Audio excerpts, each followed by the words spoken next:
أسرفوا على أنفسهم لا تقنطوا من رحمة الله إن الله يغفر الذنوب جميعا. Bismillahir-Rahmanir-Rahim. Au nom de Dieu le miséricordieux, le tout miséricordieux, que la paix soit sur vous. Nous parlons du pardon, nous parlons de ce chemin du bien dont nous avons parlé hier, le chemin du bien qui nous ramène à nous-mêmes et qui nous permet de vivre par l'état de notre cœur, l'état de notre cerveau, l'état de notre expérience, et bien la paix intérieure, le bien-être. Et nous savons que c'est Dieu qui pardonne. Et c'est d'abord Dieu qui pardonne, et c'est lui le Ghaffar, celui qui est le tout pardonneur. Et en même temps, nous avons une responsabilité dans ce chemin du pardon. Et comme nous le disions sur le fait de faire le bien, et qui nous fait du bien, faire le bien nous fait du bien. Offrir, c'est s'offrir d'une certaine façon à soi-même le cadeau que l'on fait. Et ce qui est tout à fait particulier, c'est que non seulement dans ce processus-là, il y a une paix intérieure, mais ce que nous dit également la tradition, c'est que comment efface-t-on nos fautes? Comment efface-t-on nos faiblesses? Comment efface-t-on nos vulnérabilités? Où trouvons-nous la force? Eh bien, ce qui nous est dit dans le Coran, c'est la réalité que le bien, faire le bien, efface le mal. Et ça, c'est contraire à beaucoup de personnes dans leur jugement. Vous pouvez faire le bien tout le temps, puis si vous faites quelque chose de mal une fois, ils vous condamnent définitivement, comme si le mal effaçait le bien. Eh bien, en islam, c'est le contraire.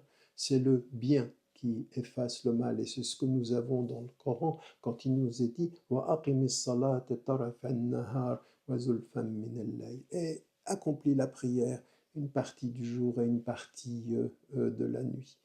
Innal hasanati yudhibna as-sayyi'at. Parce que les hasanat, c'est-à-dire l'acte de bien, yudhibna, il efface le mal. C'est pas le mal qui efface le bien. Tout ce que tu fais de bien, tout ce que nous faisons de bien, tout ce que dans notre chemin du bien nous allons faire, ça va être une façon d'enlever le mal, de vivre le pardon. Et ça, cela veut dire que dans le pardon, ce n'est pas simplement dans la passivité que nous avons au Dieu, pardonne-moi mes erreurs, pardonne-moi mes faiblesses, pardonne-moi mes manques. Oui, tout ceci, il faut être dans ce dialogue avec Dieu et nous y reviendrons. Mais il faut être actif aussi.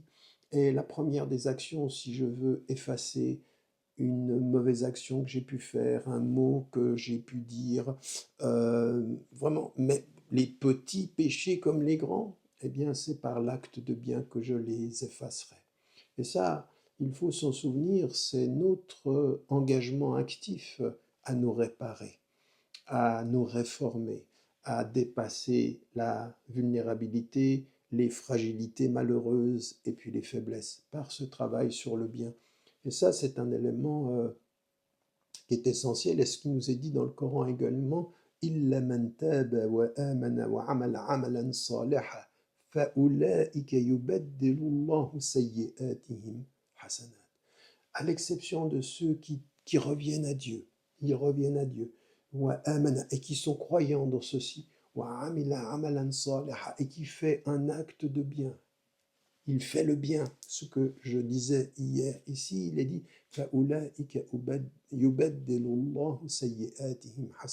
cela, Dieu transforme leur acte leurs mauvais actes, leurs errances en bien.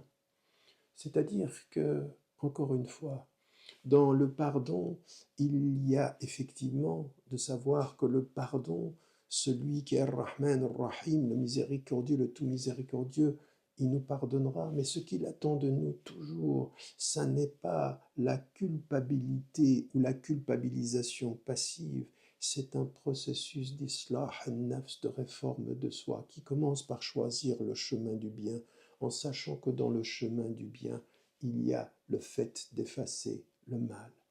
Et même si tous les êtres humains ne le voient pas, Dieu le sait. Et même si tous les êtres humains sont si rapides au jugement dans ce que l'on fait de mal, Dieu, lui, ce qu'il nous dit, c'est que votre bien effacera votre mal, même si les hommes ne finissent par voir que le mal en oubliant le bien que vous avez pu faire. Les hommes sont ainsi, mais Dieu est au-delà de ceci. Il est El-Akbar, le plus grand. Il est El-Ahkam, le plus sage. Et c'est à sa sagesse que nous sommes attachés. N'oubliez pas, n'oubliez jamais de dire à ceux que vous aimez que vous les aimez. La vie est fragile. قل يا عبادي الذين أسرفوا على أنفسهم لا تقنطوا من رحمة الله إن الله يغفر الذنوب جميعا